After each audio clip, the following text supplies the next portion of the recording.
প্রিয় ভাইয়েরা, একটি বিষয় আপনাদের কাছে আগে বলতে চাই যে বর্তমান বাংলাদেশে যে হিজরা এবং ট্রান্সজেন্ডার যে কথাটি আমাদের সমাজে প্রচলিত, অনেকেই বলতেছেন যে এটার মধ্যে আসলে পার্থক্য কি। গত বছরের বইয়ের মধ্যে যেটা আমাদেরকে দেখানো হয়েছিল ট্রান্সজেন্ডার, সেটাকেই আমরা এখন নতুন করে হিজরা বলতেছি। কিন্তু হিজরা আর ট্রান্সজেন্ডারের মধ্যে কিন্তু একটা পার্থক্য আছে প্রিয় ভাইয়েরা। প্রথম পার্থক্য হচ্ছে, হিজরাদের বিষয়টা হচ্ছে জন্মগত সমস্যা। এটা জন্মগতভাবে জেনেটিক বা বায়োকেমিক্যাল পরীক্ষার মাধ্যমে এটা প্রমাণ করা সম্ভব। কিন্তু ট্রান্সজেন্ডার যেটা বলছি, এটা হচ্ছে একটা মানসিক সমস্যা। এটা জন্মগত কোনো ত্রুটি নয়, বরং সে তার মানসিক সমস্যায় কখনো নিজেকে মেয়ে দাবি করতেছে অথবা ছেলে দাবি করতেছে। 2 নম্বর, প্রত্যেক 5,000 ব্যক্তির মধ্যে একজন হয়তোবা হিজরা হতে পারে। এটা আমাদের যারা স্বাস্থ্যবিজ্ঞান নিয়ে চর্চা করেন তারা বলেন 5,000-এ একজন হতে পারে। কিন্তু ট্রান্সজেন্ডার যেটা, এটা স্বঘোষিত ব্যাপার। ও নিজেই ঘোষণা দিছে, সব দেখতে পুরুষের মতো, বলছে আমি নারী, এরপরে মেকআপ লাগাতে শুরু করছে, একটু ভাবভঙ্গি মহিলাদের মতো করছে। এটা হচ্ছে ট্রান্সজেন্ডার, আর ওইটা হচ্ছে হিজরা। 3 নম্বর, অস্পষ্ট বাহ্যিক প্রজনন অঙ্গ নিয়ে জন্মগ্রহণ করে যারা, তারা হচ্ছে হিজরা। অস্পষ্ট তার পুরুষ না নারী, পুরুষের দিকে অগ্রগামী হতে পারে, নারীর দিকে হতে পারে, খুনসায় মুশাক্কালা হতে পারে, কিন্তু অস্পষ্ট। আর স্পষ্ট অঙ্গ প্রত্যঙ্গ আছে, কিন্তু মানসিক সমস্যার কারণে স্পষ্ট পুরুষ অঙ্গ বলতেছে আমি ট্রান্স নারী, স্পষ্ট নারী অঙ্গ বলতেছে আমি ট্রান্স পুরুষ। এইটা হচ্ছে বিষয় একটি প্রিয় ভাইরা। আরেকটি পার্থক্য হচ্ছে হিজরাদের মতো, হিজরারা অবিকল মেয়েদের মতো হতে পারে, কিন্তু তার অঙ্গ পরীক্ষা করে দেখা যেতে পারে যে সে ছেলের দিকে আগায় আছে। এটা 20-25 বছরে পার হতে পারে। কিন্তু ট্রান্সজেন্ডার যারা বলছে, এদের কোনো বয়সকাল বলে কিছু নাই, এদের যখন মন চায় তখন তারা এই কথা বলবে। এটা তাদের মানসিক রূপান্তর, এটা মেন্টাল ডিসঅর্ডার তাদের জন্য।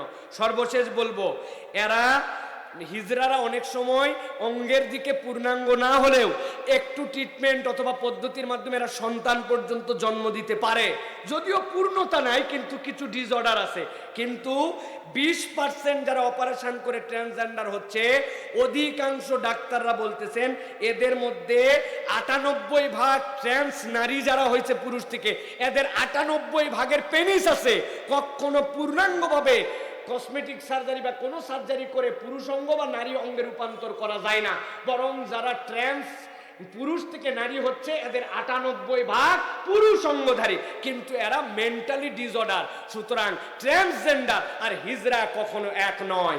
ট্রান্সজেন্ডার প্রমোট করা হয় সমকামিতাকে বিস্তার করার জন্য, ছেলে ছেলেকে বিয়ে করবে, মেয়ে মেয়ে বিয়ে করবে, এটা একটা পার্ট, আর হিজরাদের পার্ট হচ্ছে আরেকটা। ঠিক কি না? এবার আমি বলতে চাই প্রিয় ভাইরা আপনাদের কাছে, যে এই যে আমরা তৃতীয় লিঙ্গ বলতেছি যাদেরকে, এই তৃতীয় লিঙ্গ ইসলামের দৃষ্টিতে একটা মিসকনসেপ্ট। ইসলামের তৃতীয় লিঙ্গ বলে কিছুই নাই। কি আছে তাহলে? ছেলেদের দিকে অগ্রগামী কিন্তু ছেলের পূর্ণতা নাই, মেয়েদের দিকে অগ্রগামী মেয়ের পূর্ণতা নাই। আপনার একটা ছেলে প্রসব করছে, তার একটা পা নাই, একটা হাত নাই, তার পরিচয় মানুষ। ঠিক না ভাই? তার হাত নাই, পা নাই, এটা যেরকম সমস্যা, কোনো একটা হিজরার তার কোনো একটা, আমরা যাদেরকে তৃতীয় লিঙ্গ বলতেছি, এটা তৃতীয় লিঙ্গ না, তার অঙ্গের অপূর্ণতা আছে। সুতরাং ইসলাম তাকে তৃতীয় লিঙ্গে বলে আলাদা করে দিয়ে কষ্ট দিতে চায় না, বরং ইসলাম তাকে মূল স্রোতের মধ্যে রাখতে চায়।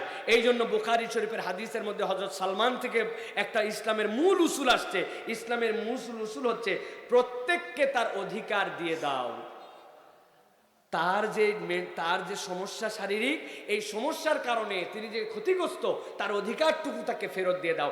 আল্লাহ কোরআনুল কারীমের মধ্যে বলেছেন, ওয়ালাকাদ কাররামনা বানি আদম, আল্লাহ বনি আদমকে সম্মানিত করে সৃষ্টি করেছেন। সুতরাং মানুষ হিসাবে যে সম্মান আল্লাহ দিলেন, এই সম্মান তার কিভাবে বৃদ্ধি পাবে? আল্লাহ বলছেন এই সম্মান তার দুনিয়ার বুকে আসবে কি দিয়ে? আল্লাহ বলছেন, ইন্না আকরামাকুম ইনদাল্লাহি আতকাকুম, তোমাদের মধ্যে সেই আল্লাহর কাছে সম্মানিত যে আল্লাহকে ভয় করে বেশি। এখন সে হিজরা নাকি নারী না পুরুষ, এটা বিষয় নয়। সুতরাং যদি কোনো পরিবারে হিজরা হয়, তাহলে তাকে সম্মান দিতে হবে, তাকে আপনাকে পরিবারের একজন সদস্য হিসেবে মেনে নিতে হবে, স্বাভাবিক জীবনযাপনে তাকে উৎসাহ দিতে হবে। আপনার জন্য পরিবারের ভূমিকা আছে, পরিবারে তাকে একটা অস্বাভাবিক সন্তান হিসাবে হলেও আপনাকে তাকে গ্রহণ করে নিতে হবে। আমরা যদি এইটা না করি, তাহলে তারা তখন বাহিরে যেয়ে বকে যায়, উল্টা পাল্টা করে। জিজ্ঞাসা থাকতে পারে, হিজড়ারা কেন নারীর বেশ ধরে, হিজড়ারা কেন নারীর ধরন অনুসরণ করে? মানুষ মাত্রই সাজাকে পছন্দ করে, সাজগোজ মানুষের তবিয়তের মধ্যে আছে, নারীরা বেশি সাজে। সে যখন কোনো দিকে পূর্ণতা নাই তখন নারীর রূপ ধরে।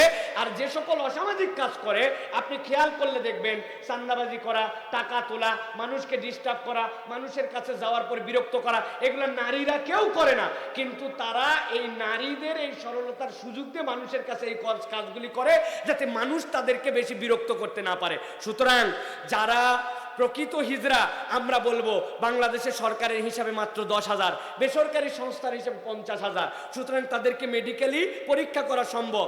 প্রথম দায়িত্ব হবে এদেরকে মেডিকেলি পরীক্ষা করে যারা হিজড়া প্রকৃত তাদের একটা নিবন্ধন রাখা, এরপরে তাদের জন্য বেকার ভাতা দেওয়া, তাদের জন্য কর্মসংস্থান নেওয়া। আমরা হুজুরদের দায়িত্ব কি? খুতবার মধ্যে তাদের পক্ষে কথা বলা, তারা আমাদেরই অংশ বুঝানো, তোমার জন্য মিরাসনামা সন্তান থেকে, পিতার থেকে তুমি পাবে। তুমি যদি পুরুষের দিকে অগ্রগামী হও, পুরুষের মিরাস তোমার, নারীর হলে নারীর মিরাস তোমার, তোমাকে বাড়ির থেকে বের করে দেওয়া হবে না। আমাদেরকে হিজড়াদেরকে আপন করে নিতে হবে। আর ভেগধারী যে সকল হিজড়া, যেইগুলা কেবলমাত্র মানুষকে উত্তক্ত করার জন্য, চান্দাবাজি করার জন্য যারা এইগুলা করতেছে, তাদেরকে গ্রেফতার করে আইনের আওতায় আনতে হবে। এটা যদি করা হয় তাহলে কি হবে? তাহলে যারা আজকে হিজড়ার কান্দে ভর দিয়ে ট্রান্সজেন্ডার করায় শরীফ শরীফাকে আমাদের মধ্যে গিলাতে যাচ্ছে, এরা আর এই প্রতারণা করার সুযোগ পাবে না, ঠিক কি না? আমাদের কথা সচেতন হতে হবে। আর সরকারের প্রতি দুটা পরামর্শ থাকবে। আপনি প্রতিষ্ঠানের জন্য পরামর্শ দেন, কোন একটা গার্মেন্টস, ওই গার্মেন্টসে যদি 10 জন হিজড়া যারা এরকম প্রতিবন্ধী, তাদেরকে যদি কাজ করার সুযোগ দেওয়া হয়, তোমাদের ট্যাক্স এত% মওকুফ করা হবে, তোমাদের কর এই জায়গা থেকে রিলিফ করা হবে। তখন আগ্রহ করে তাদেরকে মানুষ কাজে নিবে, কারণ তার তো সব আছে, হাত আছে, পা আছে, চোখ আছে, নাক আছে, শুধু তার জেনেটিক্যালি কিছু সমস্যা আছে শরীরে। সুতরাং তাকে কর্মক্ষম বানাই দিলে সমাজের এই ফিতনা চলে যাবে।